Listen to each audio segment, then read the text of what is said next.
Jean chapitre 14, nous allons lire le verset 26.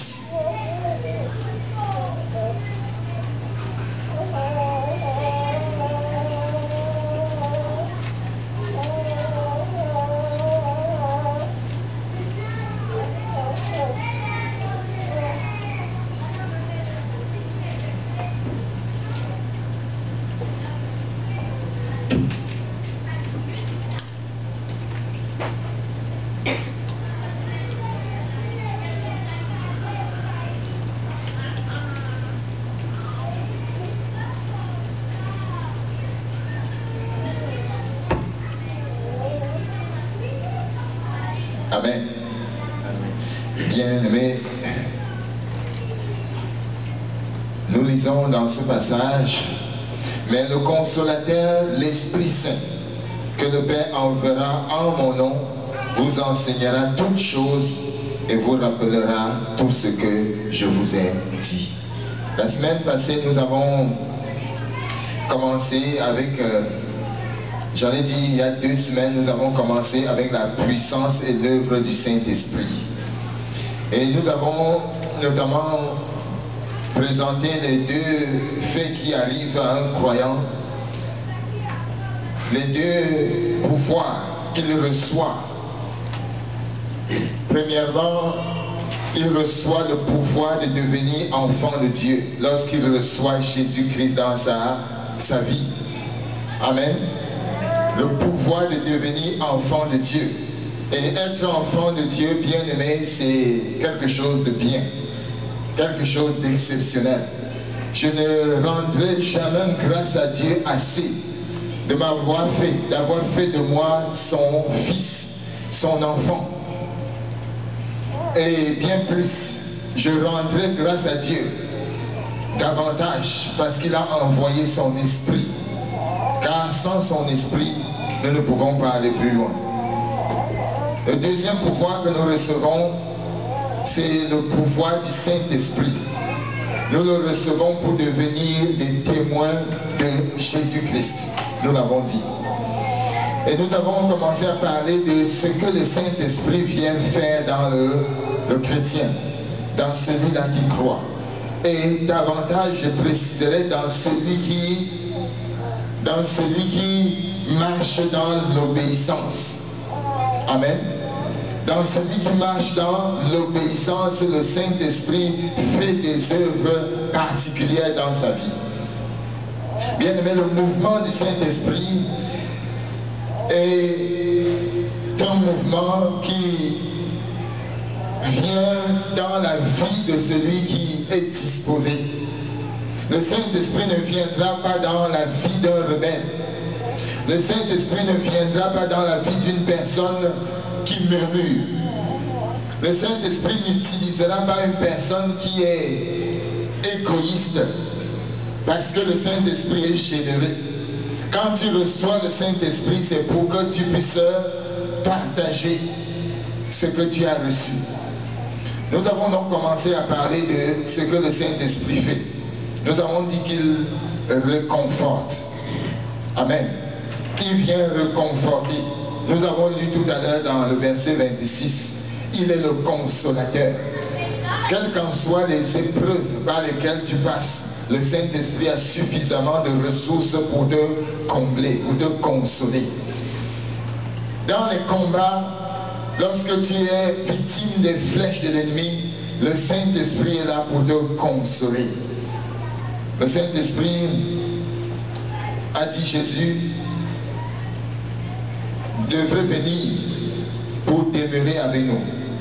Nous avons vu qu'il réconforte donc. Mais nous avons aussi vu qu'il ne faut pas l'attrister. Il ne faut pas l'attrister. Parce que le Saint-Esprit peut être attristé. C'est une personne. Amen. Il peut être attristé par une attitude, un comportement. Et davantage si dans une communauté, dans un groupe, dans une famille, les gens ne sont pas en communion d'esprit, ils peuvent attrister le Saint-Esprit. C'est pourquoi il est très important de faire tout pour contribuer à l'harmonie dans une équipe, dans un groupe, dans une famille. pour ne pas attrister le Saint-Esprit. Bien-aimés, c'est très très important de garder la communion entre les frères et les sœurs. Entre les frères et les sœurs. Le Saint-Esprit ne doit pas être attristé. Le Saint-Esprit vient pour nous enseigner. La Bible dit que l'Esprit Saint vous enseignera toutes choses. Nous avons vu qu'il vient pour enseigner toutes choses. Donc il est le meilleur enseignant. Il a suffisamment tout ce qu'il nous faut. Il vient nous enseigner. Et il nous conduira dans toute la vérité. C'était la promesse du Seigneur. Il nous conduira dans toute la vérité. Bien-aimés, tous ces points-ci doivent être des points de prière personnelle dans nos vies. Chaque fois, tu dois prier que le Saint-Esprit te conduise dans toute la vérité par rapport à un domaine, par rapport à une situation, par rapport à une décision à prendre. Tu dois prier que le Saint-Esprit te conduise dans la vérité. Parce que s'il est l'Esprit qui conduit dans la vérité, il faut solliciter son aide. Il ne vient pas seulement comme ça, il vient parce qu'on l'attend. Attendez jusqu'à ce que la promesse du Père soit accomplie. C'est ce que Jésus avait dit à ses disciples. Donc il fallait une attitude de réception, d'attente. Amen. Il fallait attendre le Saint-Esprit. Donc il vient nous enseigner. Ce grand enseignant venu de Dieu ne parle pas de lui-même, nous l'avons dit, mais il parle du Seigneur Jésus. C'est le Seigneur qui a le contenu de tout le message de Dieu. Et il vient parler donc de la part du Seigneur. Et le Seigneur donc n'a pas laissé un autre pour nous enseigner que le Saint-Esprit. Amen. Il n'a pas laissé un autre. C'est lui, le Saint-Esprit, qui est venu nous enseigner. L'onction qui est sur nous nous enseignera toutes choses, nous dit la parole de Dieu.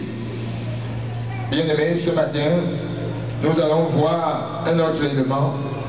Le Saint-Esprit nous donne la liberté. Le Saint-Esprit vient nous donner la liberté. Allons dans 2 Corinthiens chapitre 3 verset 17. 2 Corinthiens chapitre 3 verset 17. Je vais le lire pour nous. 2 Corinthiens chapitre 3 verset 17. Nous connaissons tous ce verset. Or, le Seigneur, c'est l'Esprit. Et là où est l'Esprit du Seigneur, là est la liberté. Le Saint-Esprit donne la liberté. La loi de l'Esprit de vie en Jésus-Christ, nous dit l'apôtre Paul, m'a affranchi de la loi du péché et de la mort. Il y a une loi, une telle loi qui rend les hommes esclaves. C'est la loi du péché et de la mort. Mais il y a une autre loi qui libère. C'est la loi de l'esprit, de liberté. M'a affranchi. Ça c'est Paul qui le dit dans Romains chapitre 8 verset 2. Après avoir dit il n'y a maintenant aucune condamnation pour tous ceux qui sont en Jésus-Christ. Il dit la loi de la liberté m'a affranchi de la loi du péché et de la mort. Le Saint-Esprit vient donner la liberté.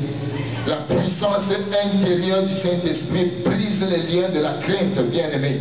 Qu'est-ce qui tient les hommes captifs? L'une des choses, c'est la crainte, la peur.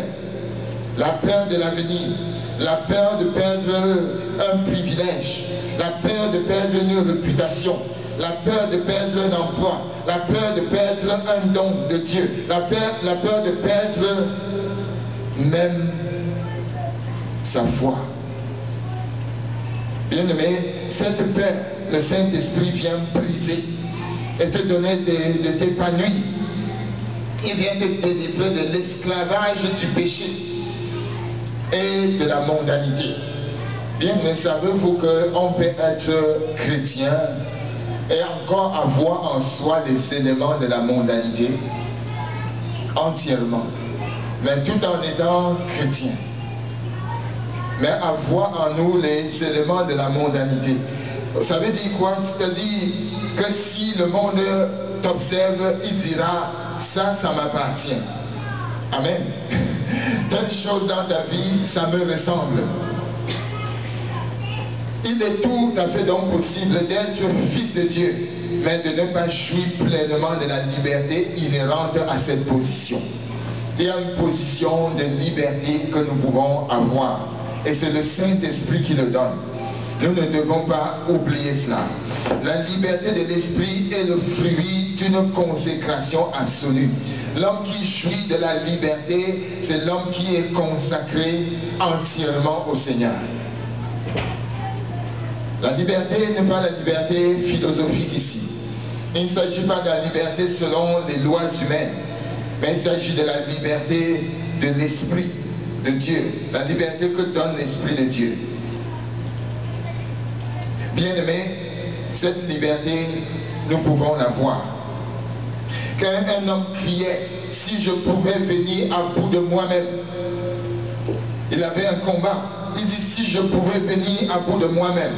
Et j'entends quelqu'un crier ce matin, si je pouvais me libérer de ce joug, si je pouvais me libérer de cette situation, si je pouvais être affranchi de ce danger, si je pouvais me libérer de tel ou tel ennemi, bien-aimé, tu le peux. Amen. Tu le peux si tu t'approches encore plus du Seigneur. Tu le peux si tu te consacres davantage près du Seigneur, loin du danger. Amen. Proche de Dieu, loin des écueils, loin des ennemis, car il ne peut pas s'approcher du ressuscité. Plus tu es proche du Seigneur, plus tu es épargné. Ne touchez pas à mes poings, dit le Seigneur, parce que tu es proche de lui. Bien-aimé, cette liberté, le Saint-Esprit la donne à quiconque se consacre. Le Saint-Esprit non seulement nous donne la liberté, mais il remplit le cœur de l'amour de Dieu. Quatrième élément que nous voyons ce matin, il remplit le cœur de l'amour de Dieu. Il remplit le cœur. Je voudrais nous poser une question ce matin et je voudrais que tu sois sincère avec toi-même. Amen. Une question à laquelle je voudrais que tu répondes, bien-aimé. Le Saint-Esprit remplit le cœur de l'amour de Dieu. Regarde ton cœur. Et quel est le niveau de plénitude de l'amour de Dieu dans ton cœur? Quel est le niveau? Bien-aimé, c'est un défi pour chaque chrétien de remplir sa coupe, de l'amour de Dieu. Par toi-même, sois rassuré, tu ne peux pas. Tu ne peux pas combler ton cœur. Face aux défis qui se présentent devant toi avec tes enfants, face aux défis qui se présentent devant toi avec les activités que tu as, face aux défis qui se présentent avec toi devant le ministère, devant l'œuvre de Dieu, devant les personnes qui sont ennemies de l'œuvre de Dieu, tu ne peux pas avoir cet amour suffisamment pour continuer à les aimer si le Saint-Esprit ne vient faire l'œuvre pour laquelle elle est venue. L'apôtre Paul dit dans Romains chapitre 5, l'amour de Dieu est répandu dans nos cœurs par le Saint-Esprit. Romains 5 chapitre 5. Romains 5, pardon, verset 5. Le fruit de l'Esprit, c'est l'amour. Donc lui, il ne produit que ça. Le fruit de l'Esprit, c'est l'amour. Voilà le rôle du Saint-Esprit. Il produit. C'est une industrie de production de l'amour. C'est une usine où on fabrique l'amour. Et pour donc recevoir cet amour, il faut aller dans la présence du Saint-Esprit. L'amour de Dieu, ce n'est pas, bien aimé, des paroles. L'amour de Dieu, ce n'est pas de l'imagination, c'est des choses concrètes, c'est des choses palpables, c'est des choses réelles, c'est des choses que tu dois pouvoir mesurer, mesurables, et savoir que réellement, quand je regarde mon frère dans les yeux, je l'aime vraiment. Quand je regarde ma soeur dans les yeux, je l'aime vraiment, malgré ses défauts, malgré ses difficultés, malgré ses faiblesses. Je l'aime réellement. Bien-aimé, c'est un défi pour chacun de nous. En ces temps où l'amour de plusieurs se refroidit, chaque enfant de Dieu, chaque fille et chaque fils de Dieu est interpellé à élever le niveau de son amour. Et Jésus est allé jusqu'à dire, aimez vos ennemis. Comment est-ce que je peux le faire? Simplement par la puissance du Saint-Esprit. Amen. Je ne peux pas aimer ceux qui me contrarient. Je ne peux pas aimer ceux qui me défient.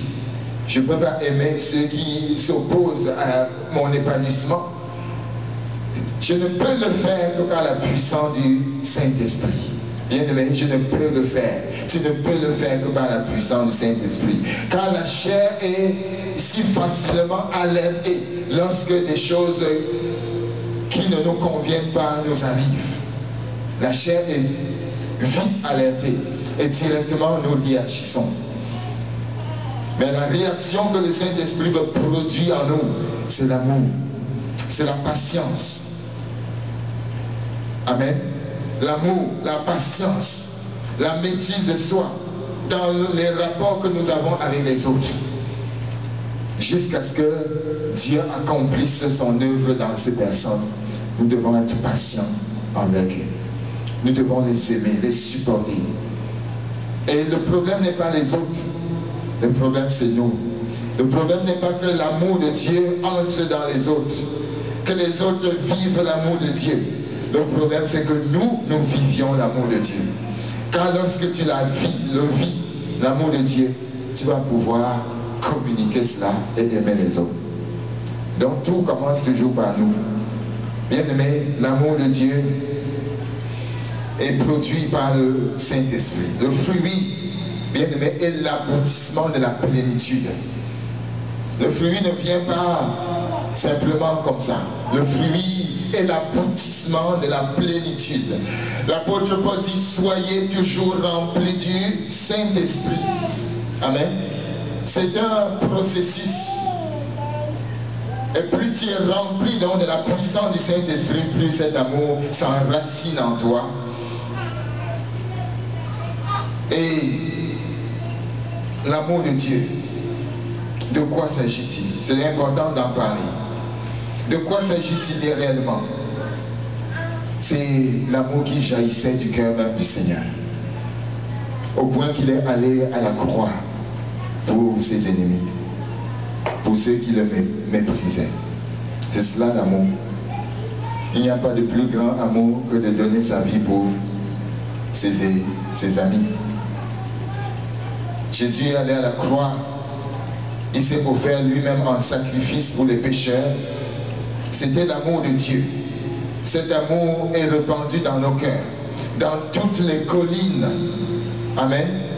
Dans toutes les vallées de notre vie, de nos expériences.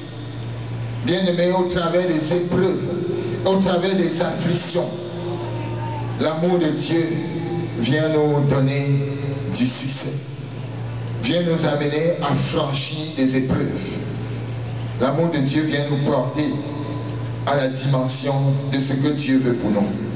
Le Saint-Esprit peut remplir nos cœurs de l'amour de Dieu parce qu'il est Dieu lui-même et qu'il habite en nous. Et qu'il habite en nous. Il remplit nos cœurs parce qu'il est Dieu lui-même. L'apôtre Jean dit Dieu est amour. Il remplit nos cœurs parce qu'il est Dieu lui-même, mais parce qu'il habite en nous. Laisse-le habiter pleinement en toi. Laisse le Saint-Esprit prendre la place qui lui revient. Bien-aimés, nous avons assez agi par nous-mêmes. Nous avons laissé beaucoup nos cœurs parler. Nous avons laissé beaucoup notre raisonnement parler. Nous avons laissé beaucoup nos raisonnements, nos comportements parler. nos attitudes, nos projets. Non. Nous avons laissé beaucoup le moi parler. Bien-aimé, arrête un tout petit peu. Arrête un instant et laisse le Saint-Esprit parler. Laisse le Saint-Esprit agir dans ta vie. Laisse le Saint-Esprit diriger tes projets. Laisse le Saint-Esprit prendre en main ton ministère pour que tu le fasses à sa gloire. Laisse le Saint-Esprit diriger ta famille, ta maison, pour que tout glorifie le Père. Laisse le Saint-Esprit prendre tous les compartiments de ta vie. Et alors simplement, tu pourras voir et vivre l'amour de Dieu. Car l'amour de Dieu, c'est le défi de chaque chrétien. Quand le Fils de Dieu viendra, est-ce qu'il va y avoir des chrétiens qui s'aiment? Aujourd'hui, les chrétiens se déchirent comme on ne peut pas imaginer.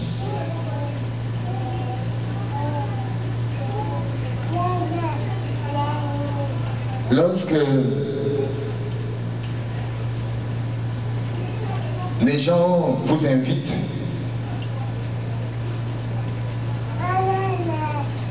vous êtes prompte à partir. Mais lorsque on invite pour les affaires de Dieu, les gens sont réticents. Ils sont réticents. Bien-aimé, c'est un défi d'élever le niveau. L'amour de Dieu doit nous pousser à faire des choses que la chair n'aime pas. L'amour de Dieu doit nous pousser à sortir de notre confort.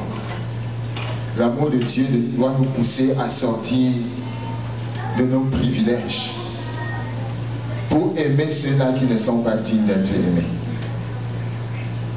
Pour prier pour ceux-là qui souffrent, pour assister ceux-là qui sont en proie à toutes sortes de doutes. C'est l'amour de Dieu seul qui peut le faire. Bien-aimés, prions beaucoup pour l'amour de Dieu. Cherche premièrement le royaume. Et le royaume de Dieu, c'est l'amour. Cherche l'amour de Dieu. Cinquième chose que le Saint-Esprit fait, il intercède pour nous. Il intercède pour nous. C'est un rappel, nous le savons. Mais c'est tellement fondamental en ce temps dernier. Car le combat est rude. Et si nous n'avons pas l'assistance de l'Esprit de Dieu, nous allons nous endormir. C'est vrai ou pas? Nous allons sommeiller. Nous allons nous fatiguer en chemin. Heureusement que le Saint-Esprit intercède pour nous. Lisons Romains 8, versets 26 et 27. Romains 8, versets 26 et 27. La Bible dit, de même aussi, l'Esprit nous aide dans notre faiblesse, car nous ne savons pas ce qu'il convient de demander dans nos prières. Mais l'Esprit lui-même intercède par des soupirs inexprimables. Et celui qui sonde les cœurs connaît quelle est la pensée de l'Esprit, parce que c'est selon Dieu qu'il intercède en faveur des saints. Amen. Bien-aimés.